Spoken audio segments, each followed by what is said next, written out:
বিশ্বকবি রবীন্দ্রনাথ ঠাকুর বলেছেন যে প্রেমের আনন্দ থাকে স্বল্পক্ষণ আর বেদনার আনন্দ থাকে সারা জীবন। তা আমাদের সমাজে অথবা সমাজের আশেপাশে বিভিন্ন জায়গায় ঘুরতে গেলে দেখা যায় যে বিভিন্ন মানুষ রিলেশন করে, বাদাম কিনে একজন আরেকজনকে খাওয়াইতে, মানে এই মুহূর্তটাই হচ্ছে মানুষের জীবনের মানে সবচেয়ে সেরা মুহূর্ত।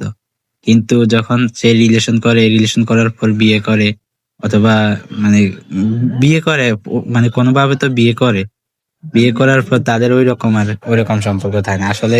এই বাস্তবতাটা অনেক কঠিন ব্যাপার, যেটা প্রথম প্রথম বোঝা যায় না।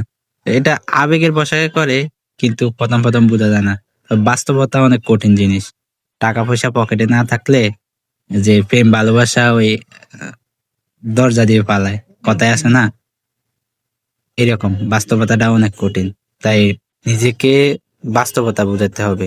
একটা ছেলে মানুষ তার জীবনে বাস্তবতাটা বুঝতে হবে, বাস্তবতা বুঝে আর বাকি কিছু করতে হবে। জীবনটা অনেক অনেক সুন্দর যদি টাকা পয়সা থাকে, যদি মানে নিজে বোঝার ক্ষমতা থাকে। ধন্যবাদ।